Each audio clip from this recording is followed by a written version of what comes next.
Hello, everyone. Since it is mostly winters in most parts of India, I want to extend a warm welcome to all of you who have joined the session today with us. I'm Saurabhishwar Sen, Chief Mentor and Founder of Catalyst Learning Services, welcoming all of you for an interactive session with Azim Premji University admissions team. Before we start the session, I would like to mention to all of you that since 2011 at Catalyst, we have been training, mentoring, guiding students, working professionals to pursue career opportunities in the social sector. Over the years, Catalyst alumni have been able to create a niche of their own in the different realms of the society by meaningfully impacting through their skills, their potential, their ideas, their innovation, their interventions, which of course they had garnered with their education in the social sciences from the different schools in India and abroad.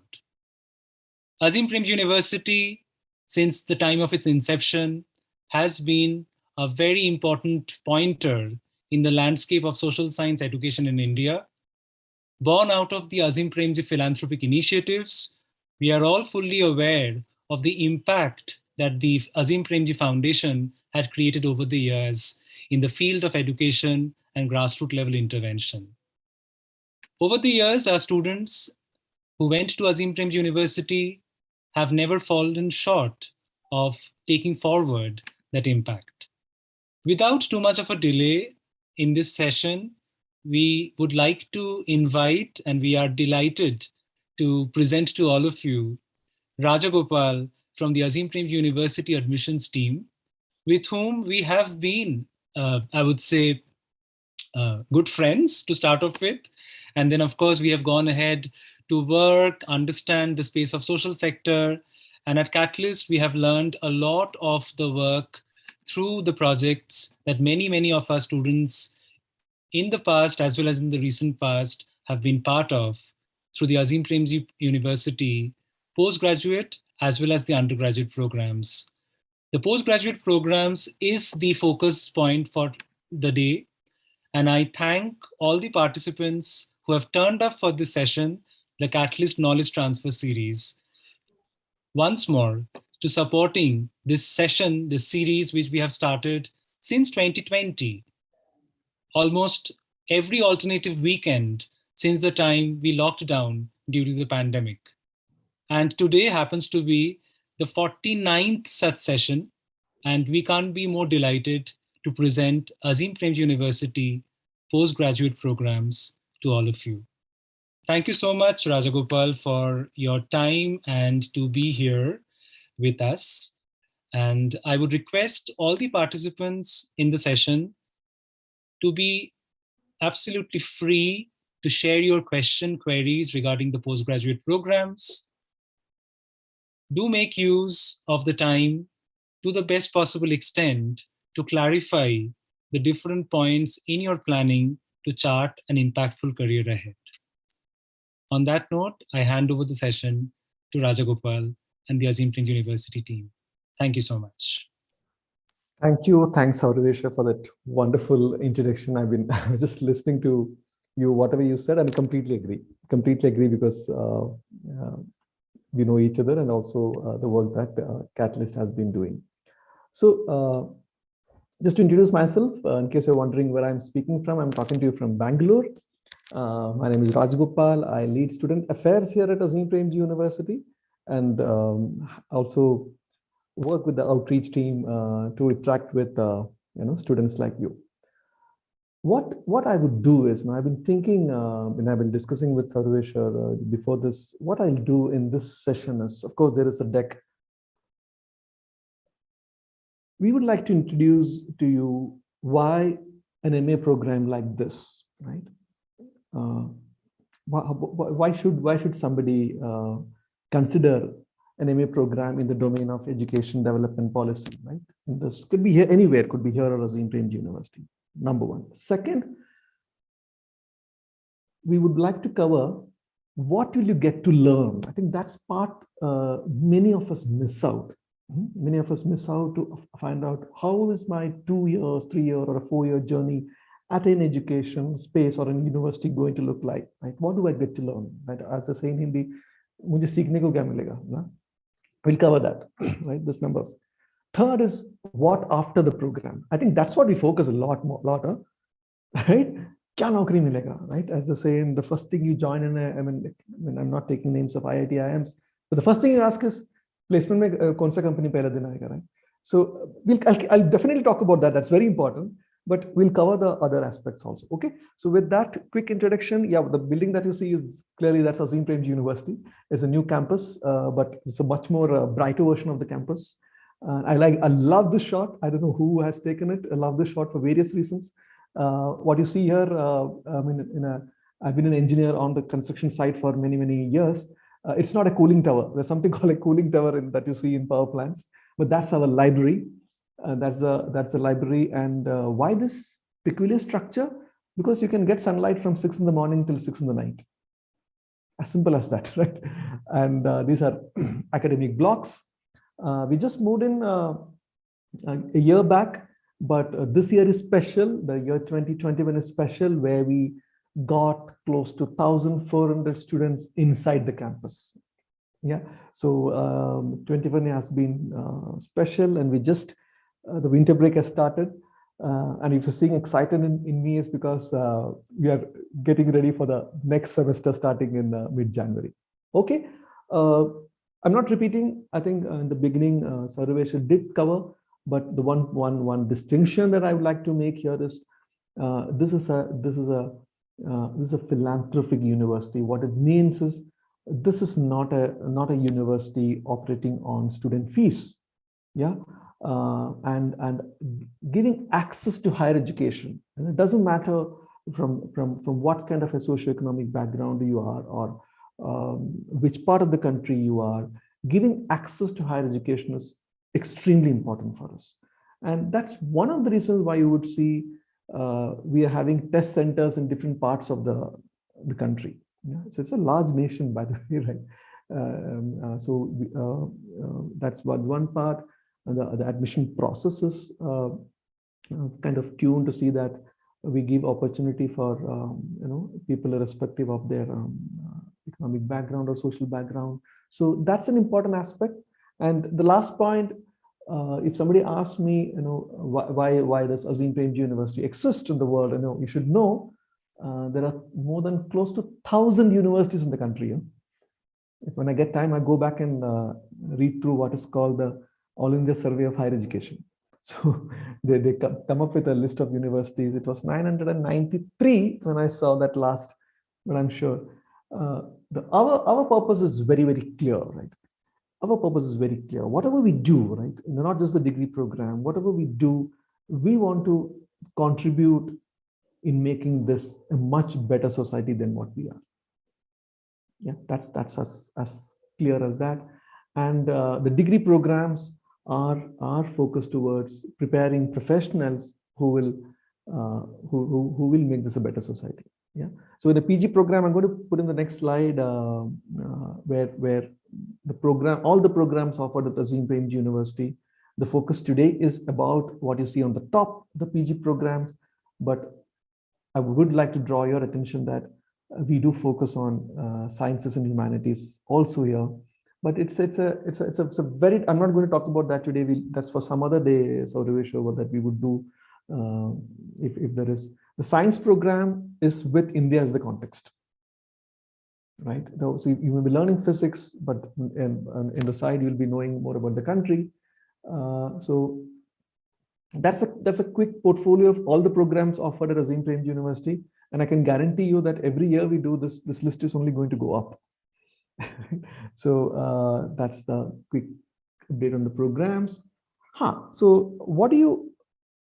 I think I'm quickly say this. Why I said this? Why our MA program is one thing that you'll be asking yourself, or your parents would be asking is, hey, you're done BA Economics, why don't you do MA Economics? You'll be done BA Sociology, why don't you continue with a postgraduate program in Sociology? Yeah. So of course you should, if if your love is first love is still that discipline that you have done, you should continue doing that, right? There's nobody stopping you. You've done BSc Physics, you do MSc Physics. However, there are the programs that we are offering at Azim Premji University is open for, it doesn't matter what you've done, especially the first 3 programs, it's open for all graduates. Yeah. LLM in law and development is you need a law background. MA economics, although we say open to any graduate, it requires some kind of fundamental understanding of economics. Yeah. So the MA program offered is for people who are interested in that domain. And now what is that domain? I hope you all have answered, but if you have any questions on what do you mean by development, I'll be happy to answer. But why should someone opt for an MA education program when there is MEd in the country? Yeah, there is another program called Masters in Education. I would answer that or public policy and governance, but I'm just jumping directly to see how we have structured the program. Yeah, the program is structured the way it is in the next slide. There is no assumption that you know the domain prior. I think Jadavpur University has got a program called MSc in Human Development, sorry, BSc in Human Development. Very few places where you would learn the domain of development, or you would have learned education only if you have done a B.Ed program, right? So there's no assumption that you have learned the domain. So we provide an insight into that domain through the core courses, and that typically happens in the first year. So I'll speak more about later what I meant by insights into the domain. The question is this: the program that comes into your mind is MA Education. The first question that we try to answer is in the MA Education program is why education? Like a mad country, we're pushing children into the schools. Jao, school jao. They're crying, but still we're pushing them inside the school. Of course, if they're crying, please ask them why they're crying. Don't push them into school. That's a different matter. But the point I'm trying to make is there is right to education. We want to see that every child has an opportunity to learn. But why is the question? To find a job? To make them ready for an industry? No, that's a very narrow view of looking at education. Yeah. That is the kind of questions that we'll ask in the first year. The same thing I can continue asking for development, right? I mean, even after 70 years of what we call development, on one end, people are rushing to the gym to build muscles and shed weight and have a nice body. But there are other end people who don't know whether they have a proper meal after 15 days. So why have we created that kind of a situation? How do you reduce that gap? So those are the questions that we will ask in the first year through the core courses. Once you have that understanding of the domain, like the Maidan Khula, right? As they say, the second year, you decide the kind of electives that you would like to do. There's a slight variation. It's not that, if you look at the MA education program, it's not that you do whatever you can do, but this I'm speaking typically for the MA development and the public policy programs, and even LLM or the economics, that you kind of, there is a large list of courses, you decide what you want to do. The third component of the PG curriculum at Azim Premji University is the most important of field practice. Yeah. And that's quite integral. If we don't look at that as something that is separated from theory, we would like you to make that connection of theory immediately with field practice. Why is field practice? I was actually reading the new program document of MA education program. The field component is only going up. It's not coming down. So I asked somebody, why is this? Are you diluting the theory? They said, no, there's no dilution of theory. But unless we prepare the youth of India for action on the field, there's no use. Right? We have enough. I mean, we need more. I'm not saying enough. If we will have people who will critique and comment, right? They'll do all that. But we need to prepare people who are ready to act on the ground, on the field, working with people. So field practice component is very important. I'll talk about that later if there is interest, how we have organized this in the program. Final, my favorite. is that you have an opportunity to engage with what you see there, arts, music, literature, theater, as part of the curriculum. It's not extracurricular, right? We think that these are things wo jo thoda time mila to karenge. Nahi.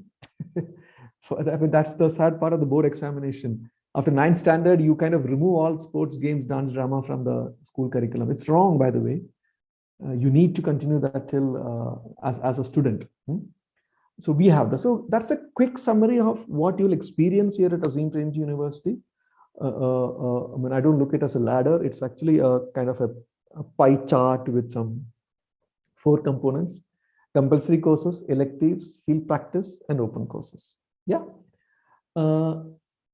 I'll come back to this again if there are questions on field practice. I'm skipping this slide, Saurabh. I don't want to be talking about this and then we'll come back, because each of the, depending on which program they ask, I'll cover this. But the idea is be ready to engage and embrace the field if you're coming to Azim Premji University. Yeah. And as I speak, some of the MA Economics students are in a place called Majuli in Assam. Right. And you'll be wondering, why should economic students who are focusing in development and policy be in a place like, or in Kalahandi, or in Raigada in Chhattisgarh? They're trying to understand how is this, all this macroeconomic theories playing on the field for the common man. Right. So we'll talk more about the field practice later. Quickly jumping, I'm coming to the second part. If you remember, I told you, what will you get to, what is your experience here, right? How will it look like? So why this MA program? Because I told you, you join our MA program or wherever you're going, because you're interested in the domain. You want to engage in questions of human development. You want to understand, how do I make education better in the country, school education, I mean. You are interested in the domain of public policy or governance, right? So that's why you choose this MA program. And what do you get to learn here is this, right? I'm reminded when I joined here in 2013, I was quite new to the higher education space. A student walked out and said, "Kya badhiya class tha." I mean, I've seen that kind of expression only when people come out and say about movies. Huh? Kya movie tha, right? And I was wondering, how could a classroom be, that different or that engaging? And then I sat in some of the classrooms of Azim Premji University. It's really that the teacher is not coming with an idea that, okay, mere paas bahut gyan hai, let me give those gyan to students through my brain, somehow a transfer. Thank you very much. Be ready for the exam. No. The teacher is standing there, I mean, as a facilitator, right? The teacher would have told you to read some reading and come to the class. They'll be asking questions. Hey, what did you really understand reading that 4-page of what Weber said, or Durkheim said, or Marx said, right? Kya aap samajh mein aa? And then in the classroom, you're getting inputs from somebody from Midnapur speaking, somebody from, of course, Kolkata speaking, somebody from Badmer, Rajasthan saying, somebody from Kerala giving his or her viewpoints. That is what makes the classroom so exciting at Azim Premji University, right? So that the theory that you have read in the readings is coming alive with experiences that students are sharing, and that's how the concepts gets much more clearer, right? That's one aspect. And then I asked, I think it was Sri Krishna's class, and I said, what are we trying to do? He said, if I had to make those 10 points, it would have taken me 2.5 to 3 hours. And those 10 points came in a 20-minute of classroom discussion. You know what, if you know what I'm trying to say, right? So that's the kind of teaching that is, I'll speak more about what you mean by building critical thinking. But that's the idea of that we encourage in classroom, is listening to various viewpoints, debating, questioning, arguing, yeah. And there is no final end of the semester examination. That's the worst you could do to a learner. Yeah, and we don't look at assessment as something that is separated from your learning. Right? Assessment is to ensure that the module that you have learned, have you understood it clearly? Have you grasped it fully? So you will have multiple assessments. Of course, every month there'll be an assessment or an assignment that you submit, and it will take various formats. Some could be very few. I've seen in-class test. They could be. Some could be a response paper that you take home, right? And you may have to respond based on your home situation, in the sense, home state situation. Some could be a group work. And group work is very interesting because I know there's one ability I think that's missing in the youth, not youth, even the adults, is to work as a team, work as a group. And in the corporate world where I worked for most of my part, it's an industry. We take them out for team building activities. That's because we didn't teach them in college. So there is group work. Sometimes teacher may say, hey, I'm teaching you this course on mental health perspectives. Why don't you watch this Malayalam movie called Thaniyavartanam? It's a wonderful movie. Or there could be other movies. And you please respond connecting to the module that you're learning. So it could be a movie review, it could be a book review. And most of the courses have an end of the term paper. So what you'll get to experience here as part of the master's program is a rigorous training of reading, writing, thinking. You read, not reading, you're critically reading. You write different assignments, so your thought process gets sharper and sharper.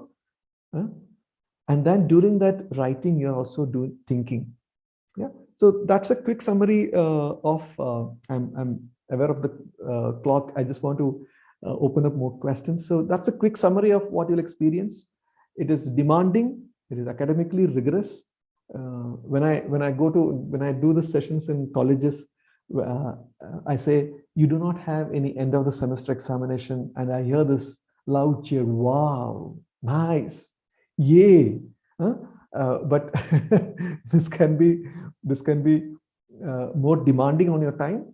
But I can guarantee you, after graduation, this will be the most enjoyable thing that you would have done. And I mean, I'm saying this because I've seen many batches graduating, 9 to 10 batches graduating. And the later they come and say how this is what we're missing now, right? Okay, what next? When the diversity is for you to, I can't express this in words. You have to come and experience it. I mean, what you get to learn through the diversity. It can be challenging also. I'm not romanticizing diversity. It can be challenging for some students as well. You're put in a new situation, having to engage, adjust, accept different viewpoints. But then that adds to the learning, and we firmly believe in that. Is it boring only classrooms? Not really. I don't think you can learn everything from the classroom. Lot of engagements outside the classroom. It could be in terms of lectures, it could be students organizing, inviting speakers, and I've just written some of the and what is exciting for me personally is the active social enterprise cell, where students come up with their own idea for change. And then how do we handle, support them, connect them with impact investors? I'm not talking about angel investors. I'm talking about social impact investors who have said that, you know what, I will invest my money only if you can show me a social impact, not a business impact alone. Yeah. So we do that. And then, I say this with a lot of humility. We have more than 30 to 40 NGOs or enterprise set up by Azim Premji University graduates, right? And I think it's not a small achievement for a 10-year-old university. Yeah. Okay. There's a question that Rahul has asked, which I will answer slightly late. Okay, what next? Yeah, library. I sat through during the orientation program. The library team does an orientation. So 2 years back, it was only 3 years back, I sat through the entire orientation. I was like, oh, wow, that's why students, all the faculty spend so much time in the library. It is truly, it's really good, not in just terms of physical resources, but the access to the kind of online resources they have access to, and it's there to read. I'm just skipping this quickly, but if you think there's a book that you would like to buy, we will support you to buy those books. Yeah, correct, right. This is important. Azim Premji University is whom are we looking to recruit, right? So one is, of course, a student who is interested in the domain that of education development policy, and definitely, of course, economics program also. Plus, we're looking for somebody who is bothered about what's going on in society. How do I solve all the societal problems? No, there's no magic. I have to be a politician to be telling me that मैं 5 साल में ये करके दिखा रहा हूँ, right? It's impossible, right? Because so people are interested in a slow but patient but a methodic manner in which to bring about positive social change in the country. So we are looking for that, but still, right, we are quite clear that the youth of today's India requires support. So it's kind of three layers of support. One is clearly the academic support. The faculty members are completely geared up to see that, genuinely geared up to see that you do well in our programs. Okay? The second part, the middle part, is very important. We realize this within the first year of inception that our students need professional counseling support, right? Not because it kind of happened after they came here, but some could be what they already had, and we support them on that, right? And the final is that the 2 years of period, all the students are covered with a medical insurance, right? So that your hospital expenses doesn't become a burden during your period of stay here, right? That's a quick summary. The fees is available on the website, but I keep telling the fee, what you see on the website is for a family with income more than 7 lakhs. So what does that mean? If a family income is less than 7 lakhs, we'll be there's a lot of fee waivers. Yeah? And then I'm not sure whether there are people with work experience here, but if you are somebody with experience of work experience of more than 3 years after graduation, there's a fee waiver available. Accommodation, I would encourage students to stay at our residences. But the undergraduate program is compulsorily a residential program, but the PG program, the choice is yours. But if you want to live in a community of learners and educators and want to use the residential space as a learning space, please do consider our hostels also. Yeah, we have resident mentors who will be staying with you. We're trying to get rid of this old concepts like warden and all that. So it's a shared space where and we look at residential life that could augment your classroom learning. Everything is not possible to teach in a classroom. So we do that. We do that in the residence through the resident mentors. I'll talk about placements. Don't worry about placements. Huh? I'm saying this with a lot of confidence because I think social sector is in such a space where there is enough job opportunities available, enough talent required, but not enough trained professionals. That's where we are. And I'm not making it up to lure you. We never do that. Social sector programs, we never try to say that job is guaranteed, this is the pay package. But I'm saying the sector, the way it is moving, it requires, right? The first 4 years, let me tell you, you may find it challenging. The first 4 to 5 years may not be that easy. But after that, the organizations are looking for people who can design programs, right? I can see Saurabh nodding his head because he has seen this much more than me. You would have seen this, somebody who could design interventions, because to design intervention for a community, you should know the community well. I can't be sitting in somewhere in Bangalore and designing for somebody in Lakhimpur Kheri. I don't know why I said Lakhimpur Kheri. I could say Salboni or Midnapur or Darjeeling. I can't, right? So we need people who are experienced this. But the first 4 years will be very interesting, challenging. I'll talk about that later. And these are the organizations that come to the campus for recruitment. And I've not seen the recent. I think we're all gearing up when the students come back in mid-February. They're straight away jumping into what we call the placement week. Yeah, yeah, it's about the placement part. I'll stop here, and you can see I was talking about. I'm reading what is written in the bottom. Right, I'm quite excited about the social enterprises set up by our alum. I just picked three of them, all different. One is an educational space for migrant laborers' children. Actually, I think that's the Gubachi learning community is a learning community, learning space for people who are coming. I think because of the agrarian migration that's happening in the country. When I say agrarian migration, is farmers having to go and work in big towns as a construction laborer or a domestic help. Their children education is impacted. Yeah. So Gubachi does that. The Ranjit and Ayang, as he started working for the what we call there's a weaving community called the Mishing, MISHING. But then he said, no, this is not enough. I need to set up a school. So he set up a school called Hummingbird School there. And Alina Alam, you should Google her name.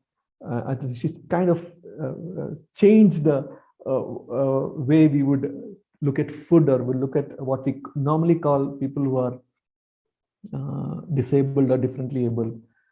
She said no one is perfect. She gives employment in a cafe only for people with intellectual or some kind of or places where normally they would not get any job. Yeah. Apart from that, our graduates are in these roles that you see there in the line number 3, which I'll talk about more if there are questions, because I need to now stop and take more questions. This is the last but one slide. If you're wondering when I'll stop, yeah, if you're looking at our programs, there's enough time. But more than applying, I would say, which I'm sure most of you are doing, is for preparing for the entrance examination. Right? Don't give it a blind shot. Wherever do prepare, spend some time trying out some answers. It's not ours is not a speed test. We're not trying to put anybody under pressure, but understand the pattern, prepare for the entrance examination. Interviews, we call it interview, but it's a nice friendly chat. And then later, if you feel Azim Premji University where you should come, join us. I'll stop here. There is something more on the slides coming, but I'll go only if there are more questions. Okay, I'll stop now. Thank you. I think we got teletransported, if I can use that word, to the entire ethos of the university. Thank you, Rajagopal, once more.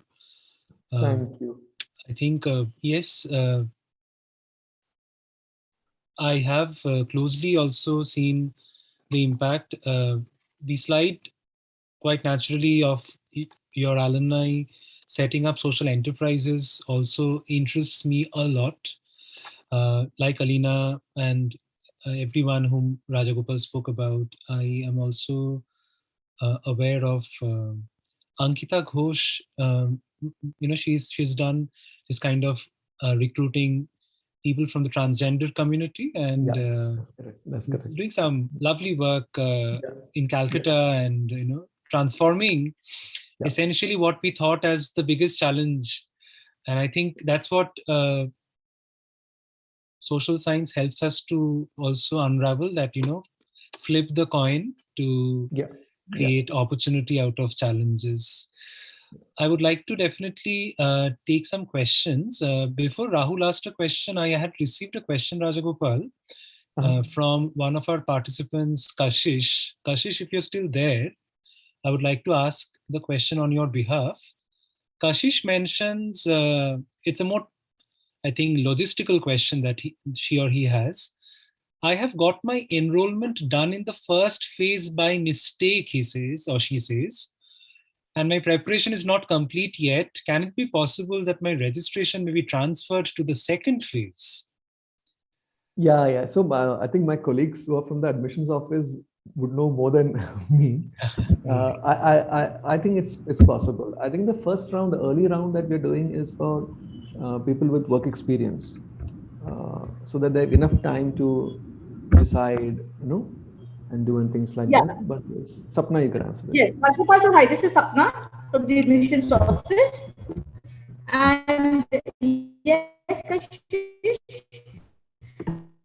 it's very much possible. In fact, you don't have to do anything. You just in case you default qualify for the working professional round with more than 2 years, just write to us. Otherwise, automatically you're transformed to the next round. Transferred to the next round. Okay. Right, right, right. Okay, Yeah. okay, So yeah. If I anyway, heard you're you, I only think, in the regular round, which is 2 months later. yeah, So not an issue. You don't have to fill up the form again. Yeah. So it's the same I form, hope just admit Kashish card, could follow etc., that. all Yeah, the thank you. details for Yeah, the regular round. yeah, yeah, yeah. Okay. perfect. So I hope Kashish could follow that from Sapna.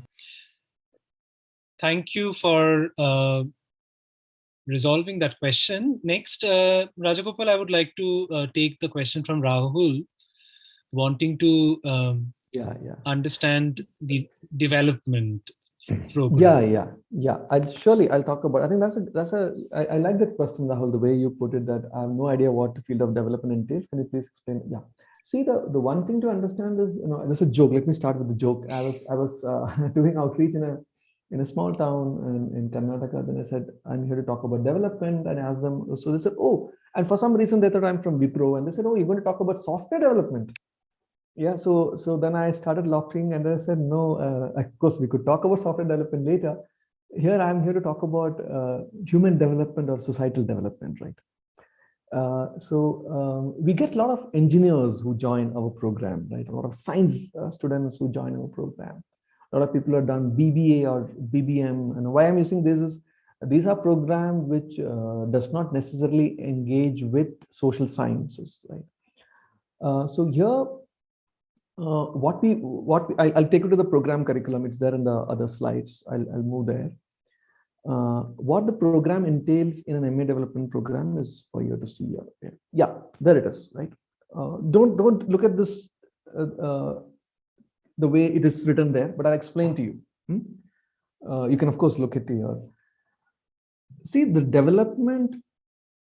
domain of development is a complex one, especially for a country like India. Had it been in the Western world, it's quite easy. What does this say? Hey, we are a developed first world country. Let us understand more about Asia and Africa, which are lesser developed, right? So that's the way they're looking at it. For us, we are trying to understand this development with India as the context. How do we give or provide a life of respect and dignity for every citizen of India or every person in India?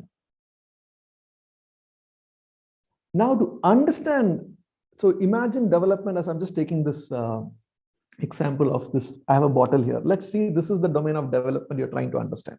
I'm going to keep it here. To understand that complex domain of development, you need a lens called sociology. So I will take the lens of sociology and try to understand development. What does that mean? Using a lens of sociology, I'm not sure what program Rahul has done. Doesn't matter. Lens of sociology mean, how is your socio-economic background, your class, caste, gender, your place of birth, your state of birth, how is that impacting the way you are today? I would have been a completely different person if I was born in Assam, in a different gender. I would not have even born. I would have died, because the infant mortality rate of Assam is close to 50, and Kerala it is 6. Right? So that I use sociology. Sociology ho gaya. Okay, side mein rakhte, we will do. Then I take the lens of, say, economics. Then through the lens of economics, I'll try to understand this domain of development. For example, you're talking about economic growth. If the GDP growth is 3 or 4%, it comes in the news, right? When it's 8% GDP growth, it's in the news again. Wow, excellent. With all the GDP growth, It is not helping the people in the bottom of the pyramid. They're still struggling to make 30,000 rupees a year, not a month, though. So we are using economy, Indian economy, and understanding how is that impacting human development. I'll stop here. The point I'm trying to make is you don't need to know what is development, but you should be interested in the domain of development. And through these various social science disciplines of sociology, economics, history, there are various theories, interlinkage of politics and development, the interlinkage between ecology and human development. Because I mean, the problem with the way ecology and development interlinkages, if you how can sustainability and development coexist? That's the question, right? Does every small town in the country require a metro? Now we're talking about metro in places like Nagpur or even in a place like Lucknow. What are we going to achieve? You're going to reach a place in 20 minutes. You'll reach in 12 minutes, 8 minutes saving. So we had asked those questions of all those questions that we will form a good foundation in the first year. And then in the second year, we believe that through the electives, you make a choice of how you want to structure it. Some of them may be interested in livelihood. Some of them may be interested in public health. Somebody may be interested in renewable energy. Somebody may be interested in water. Yeah. So I'll stop here, Rahul. I can go on, but hope you got a brief idea of what I meant by how it is structured. Yeah. But Saurabh, you can please intervene. Yeah. I hope that makes sense to Rahul to start off with. And of course, for further queries, you can always ask. Rajagopal, on that note, since you started by highlighting the spectrum of MA development, how would you compare and contrast an MA development with the public policy program? I'll go to public policy. This another thing to, before I go to the most frequently asked, I had actually a document of most frequently asked question. The first question I get asked is, what is the difference between development and development studies? Yeah. Right. So ours is not a development studies program. Ours is not a rural development program. Ours is not a development management program. These are all areas to be dealt with separately.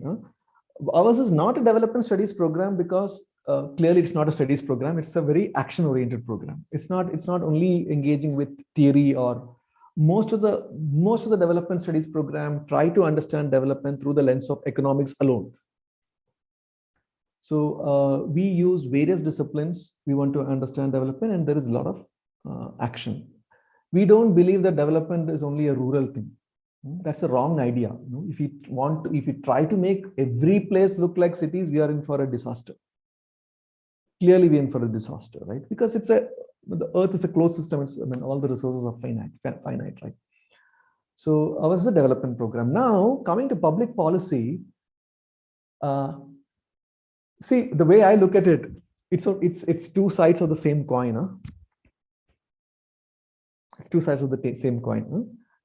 I don't look at, we shouldn't look at, education is different because it's a completely different domain. It's all about improving the public education system in the country, right? Improving our government schools, right? That's a slight thing. Now, development and policy are very closely interlinked. Now, I'll just show you in the next slide what you get to learn in public policy. And before I jump in, you should also know that it's a new domain for India. It does not have a very long history of looking at public policy as an area of academic inquiry. It was mostly taught for people who clear the IS examination. They may, and it was also looked at whatever, I don't know, where they go, Masuri or Dehradun, somewhere they go and get trained. And it was mostly from a viewpoint of understanding public administration. So with that, just look at the program, what you get to learn, then you'll know what is public policy. Yeah. I mean, briefly, since if you push me to a corner and ask me what is public policy is, there is a kind of society that we want. And there is a society that way we are. Now, to travel that path, right, we need the government's policy. There's a state is supposed to deliver something, right? The role of the state. So through public policy and governance program is where we are clearly trying to understand what is the state supposed to do. We cannot know if, let me give this example. I don't know whether how many of you will agree. I firmly believe if there is an entity which is consciously thinking about wanting to do good for the society, is the state, is the government. State is a permanent entity. Government we keep changing depending on, because it's a democratic system, we can vote and throw them out of power or bring them back to power. But if there is an entity, see, you and me, after this, we go back to our own personal life. We take a break, right? But it's an entity that is thinking about public good, is the state. On the other hand, the state is also very, very powerful, right?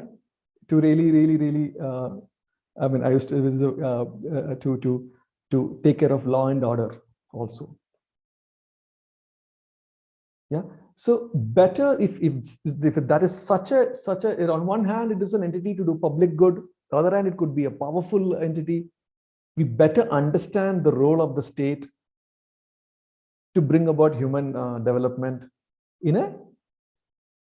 through a process of academic inquiry, not through Google or what Twitter says. That is public policy. Now, the issue of India, if you look at this, it's all the context is India. The issue of India is not public policy. I mean, I was reading an article about the new education policy, and someone said, do you really need a new education policy? Go back and implement the Kothari Commission report itself. That is the first education policy. Issue is with the governance. So the focus of the public policy and governance program at Azim Premji University is trying to understand, of course, I'll explain to you how we do it. Also to see how to make it happen on the ground. What are the issues? It is not trying to understand public policy through the lens of management. It is not trying to understand public policy through the lens of law. Those are all different pathways of doing it. I'm not saying which is right, which is wrong. You will see public policy offered in law schools. Is trying to understand through legal reforms, there's a course on legal foundation also. You'll see wonderful public policy programs in management institutes, but there the focus is telling that there's something wrong with the process. Let us fix the process management. Let us look at organizational theory and see how do you break. No, here it's a very social science approach. We are using politics to understand the impact on policy. We are using economics, that is state market economy. We are using anthropology, Vishnupad's favorite, everyday state in India. Why is that some of the policies are working here? Udhar kaam ki, idhar kyun nahi kaam kar raha hai? Right? So is there anything to do with the thing, right? We use law, we use ethics, and these are all topics by itself. Public policy in India, some kind of how it is done. We need to know the difference between a scheme and an act. All the schemes will go away once the government is gone. Right? Now, how do you, right? So everything will go, some new government will come, they will come up with their new schemes. But how do you make it as an act so that it's there in the statute and see that it is always available for the people of India, right? So the important part of public policy program, the way is one thing I should not miss is, it is very, very, very data analysis or data analytic driven. I'm not saying you have to be good at mathematics to do this program, but you should be somebody who is not scared of numbers. So all the 3 courses that you see here, the data research design, causal and inferential methods, 1, 2, and the 3, the qualitative research approaches for public policy. These 3 are all research method courses. Yeah, 3. And the others are what we call the core courses that you need to, and that we feel that we feel you need to appreciate the way public policy is framed and executed in a country like India. Right? And then as usual in the third and the fourth semester, you will have elective choices to make. I'll stop here. But our idea of public policy is not to, I mean, of course, our students will get into, when the Chicago University set up something called an EPIC. EPIC is called, it's called Energy Center of Chicago University. They went across the country to recruit, and they recruited our graduate. Right? But there was somebody who said, no, it's okay. I want to work on the ground with the people. And a public policy graduate joined Kudumbashree Mission, which is the livelihood mission of Kerala. There is somebody who said public policy is okay. I want to work with Azim Premji Foundation to understand what happens on the ground. What are the challenges in the education system? So there's a wide range. This is not a program that will prepare you for a consulting assignment. But both options are available. I'll stop here. So I think each program requires a 45-minute session, Sarvesh, if you really ask me. But I'm just giving them a glimpse of how to make that choice. I think that is the informed choice that the student should make. Yes, absolutely. Thank you, Rajagopal. I think that's a strong takeaway would be the fact how closely intermingled are the two programs of MA Development and Public Policy. Yeah. Public policy also, see, the thing is, after 5-10 years, I see them both merging. Yeah. Because see, there are very specific skills that a public policy graduate should know. For example, program evaluation. It's a core course here. Yeah, how do we evaluate Integrated Child Development Scheme, ICDS of the 1975 or 1980? What have we done?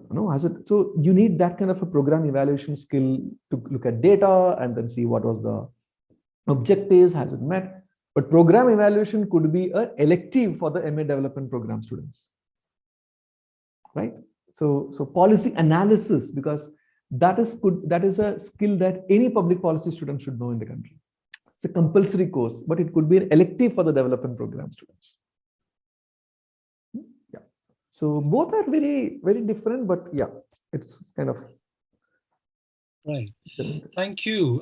One question which is coming to my mind, Rajagopal, which many of our students, they keep inquiring, and I think you mentioned this before we started the session today, after we logged in, of how you have been trying to balance out the impact of the pandemic, like in terms of the classes resuming offline, and so if you can also share a little bit of understanding to many of our aspirants, because the pandemic is officially not over by any means. But students are quite curious to understand how is an university kind of adjusting and adapting. So if you would like to maybe share 1 or 2 points which might come to your mind, or how you have all prepared yourself, say maybe in the last 1 year, or how you also see in the next few months, to help them understand how things are at this moment. So I'll take you back to November 2020. Okay. Where what we call this COVID first wave, or right, where people were grappling. We decided to start the program not in person in November 2020. We decided to start it online. We realized 2 things there. Clearly 2 things. One is, a lot of our students will not be able to attend classes online. So we brought them here to the campus. We took special permission from the regulatory mechanism here in Karnataka. And there were some 200, 250 students who were staying on campus. The classes were online, but they were accessing through the laptop and the internet here. And the end of that period, and you know what happened in March. March, we thought we will start. March 2021, we thought we can start in-person classes. But then because of the second wave, many of them had to go back. We had to switch back to online mode. And a lot of students did not go back. They stayed back, right? Because for them, going back home is almost like stopping their education.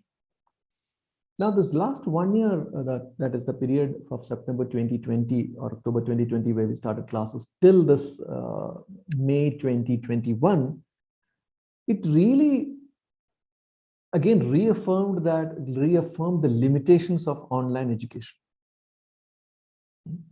Limitations of online education for the kind of graduates that we would like to prepare. There could be other people who will be doing it. I'm not questioning their mode of pedagogy and thing, because we give a lot of value for what I think Sucharita was saying is, we give a lot of importance for peer-to-peer learning. Yeah. We give a lot of importance for listening to their classmates in a classroom environment. And that is what motivated us, or I would say took the very, very courageous decision that the August semester or the August 2021, we are going to have in-person classes. And the feedback, the feedback that we got both from students and faculty members is that, thank you for taking that decision. So the point I'm trying to make is where possible, unless if there is a very regulatory kind of a requirement that we cannot have in-person classes, we will not do. Otherwise, it can be operationally, whatever may be, it can cost us whatever, not in terms of money, it can cost us. We say the scare is somebody gets COVID, we need isolation room, we need to do the entire contact tracing, right? But we'll do all that. It can be whatever it can be operationally challenging. We will go for in-person classes. That's the way we're looking at it. Of course, we will have our own guidelines that you can't go outside the campus, try to be within, we'll do all that. But the outlook for everybody on campus is that we should continue with in-person classes. I'll stop here. Right. Thank you. I think we just noticed like we're touching an hour, but never felt like.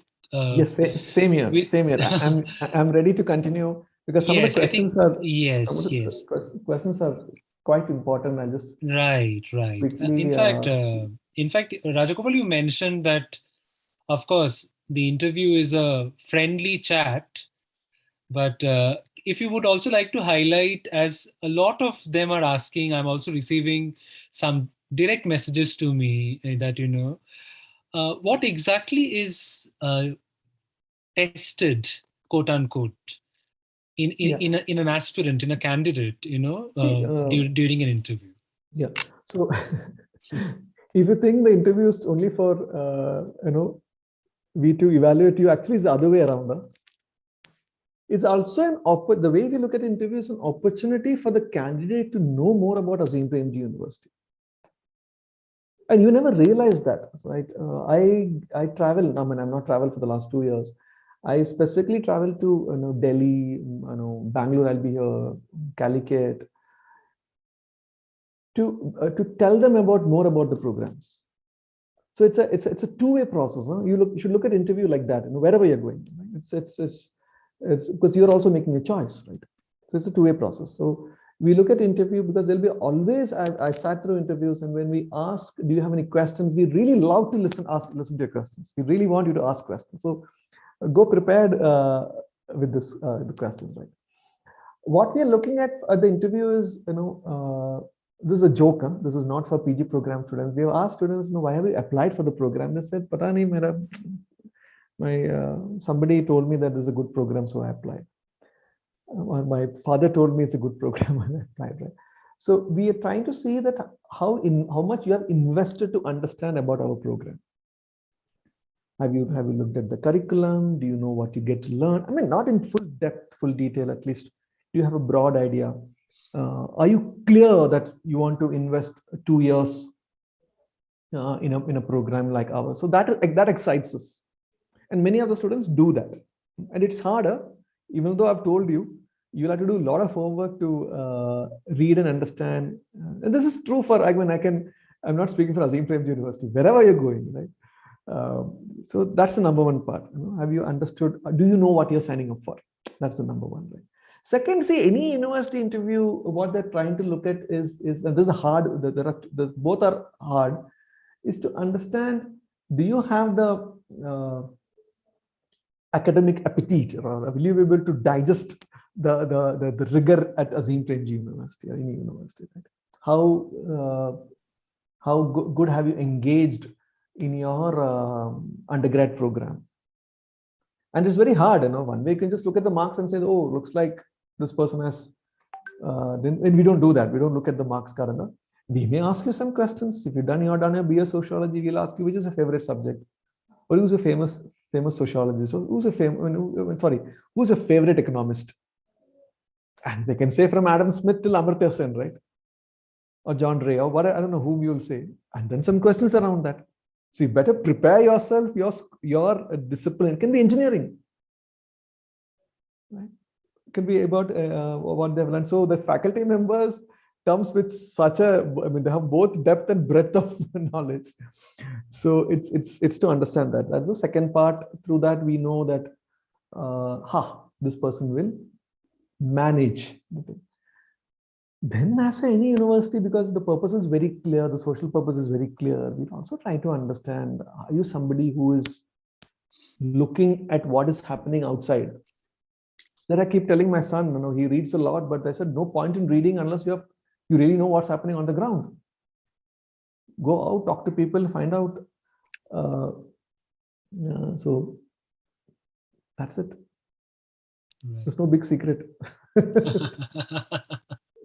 True, absolutely. And maybe another point which was coming to my mind, Rajagopal, is that since we saw and we spoke about some of your alumni, setting up their own, venturing out on their own, setting up templates of intervention, very interesting ones, very relevant, pertinent ones.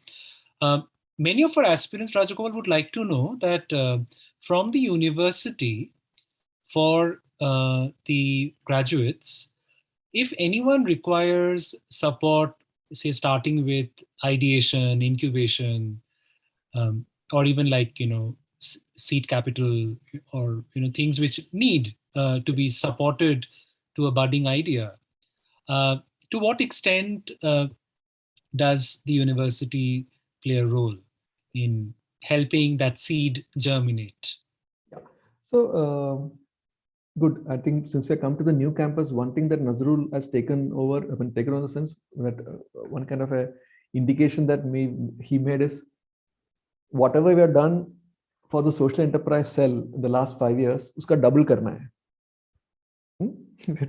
So the cell is going to, the social enterprise cell at Azim Premji University, the new campus is going to take a much more a different shape.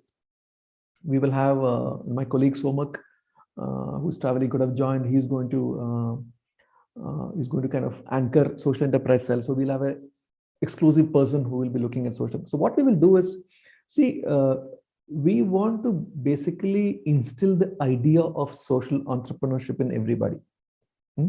Not the idea of business entrepreneurship. That's the thing. It could be social business. It could be, so that thing is clearly not there in most of the students. We have a social enterprise. We don't call it a club. So a lot of students join, they volunteer, and they're part of the cell. And the idea is to, a lot of our students have their own NGOs. So we have something called a sharing circle, where they share their ideas, where this idea came in, what they do.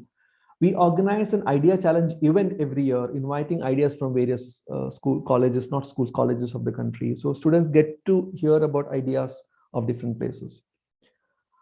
What we also do is, if there is a student who walks in and says that, I would like to work on a particular idea, we connect them with other incubation cells. So it could be the one at IIM Bangalore, or it could be somebody else. We connect them with People are giving what is known as seeding fund. There is a seeding fund that Wipro gives. There are many other funders in Bangalore or elsewhere. We connect them with them. Yeah, we connect them with them. What we realized is after the evaluation of the last 5 years is our students need some kind of preparatory skills of how to pitch their idea in writing a proposal and preparing a nice presentation and things like that. And I know some of them, not that this particular example we done anything, was but quite happy to see a student by name Satyendra Singh Lilhare. He started a venture in Bastar, and the name of the venture is Bastar se Bazaar Tak. So Bastar is known for, and he has gone and presented it in multiple places. So that has inspired us. So we would do both. We will help them incubate the idea also, giving them support. We'll also connect them with impact investors. We do both. We do both. The challenge that we have faced is, and some of them have gone and even signed MOU with state governments. So in Tamil Nadu, there is an organization that our alumni started called Vidya Viday. Vidya is education, Viday is sowing the seed of education, right? They have signed up an MOU with Pondicherry government. So that because it's education is sometimes because education cannot be for profit in the country. So there's no revenue generation model unless you take a EdTech route. So sometimes funding becomes difficult, but they have been able to sign an MOU with the state government to support certain schools. So if Ram and Regila can do, others should also try. I think that's exciting. That's really exciting because, I mean, one of the first things I remembered, in fact, earlier this year when the social stock exchange, SEBI regulation was being spoken a lot about, I immediately thought about the social enterprise challenge by the university, which would take place, and very importantly, that as you rightly pointed out, being, say, even in Bangalore, in such events where a pan-India participation happens and you kind of expand your horizon more to also interact with participants from all across the country with so many ideas, coming on board. That really helps in, again, I think anchoring one's own belief set, because as an entrepreneur, the belief is such a key capital, Yeah, if I can use that word, True. to take things forward. See, that is true. I mean, after proving your model, then there will be other CSR funds flowing. True. Right? But the first 3 years is going to be difficult. But that's the path many of them have chosen to travel. Absolutely, I think that's also fundamentally important to create, generate a lot of job creators along with everyone else who are also looking and seeking opportunities. Yeah. How wonderful. Thank you. I think this was such a fresh session. I would like to, on that note, maybe since Sapna spoke in between, in case she has anything to mention, I know she answered a question, but otherwise, coming from the admissions team, if Sapna is there and she wants to add any final points to our discussion today. Sure. And before Sapna goes, I think there's a question somebody is asking. I'm pursuing graduation in political science. Can I apply for MA economics? Technically, yes. Sapna can keep me right. They can, but MA economics entrance test has got a section on economics. So there's an expectation that we have engineers also, by the way, applying for MA economics program, but there's a section on economics. So there is some basic understanding of eco, macro, and microeconomics required for you to pursue a MA economics program. But you can.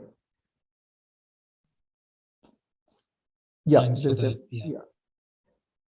The rest of the questions, I think, a lot of thank you saying, yeah, I also really enjoyed the session. I think after a long time, This time is good. It's not during the day. Otherwise, I'll be always worried about I have got that meeting to attend. So, so thank you for choosing this evening time.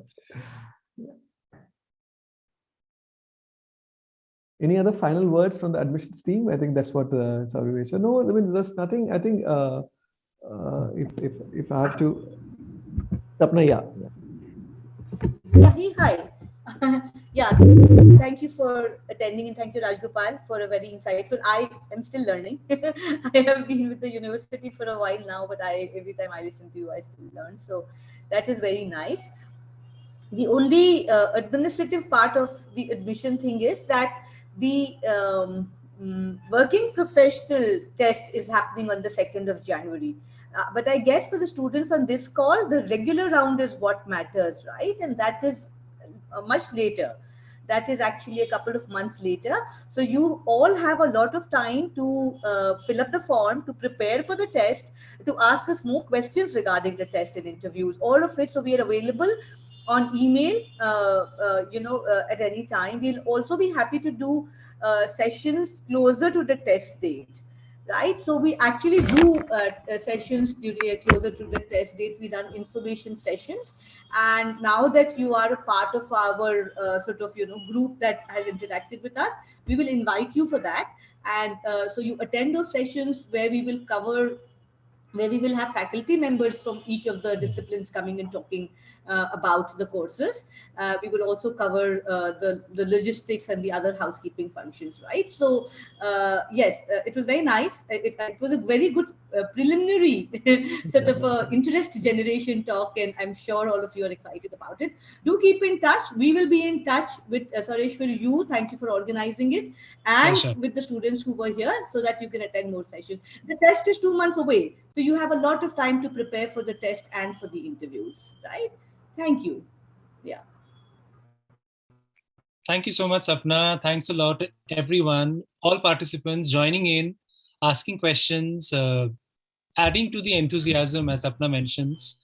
And yeah, I think we will be also very, very keen to build on this interaction, support you more meaningfully with more clarity about the opportunities which still remain untapped, as Rajagopal mentions, because each of you bring in that scope of work. So again, I go back to one of my fundamental points of self-belief, which is so crucial, and Azim Premji University being, I would say, the pedestal to support you in that belief through the multiple channels that we spoke of in this session. Sure, Thanks sure. a lot. Thank Wonderful. you. Thank you. Always. Thank you. Rajagopal, thanks. I mean, always, Anytime. it's like you are always a call away. Sapna, thank you so much. I mean, if you've been really happy to see the entire team turn up today.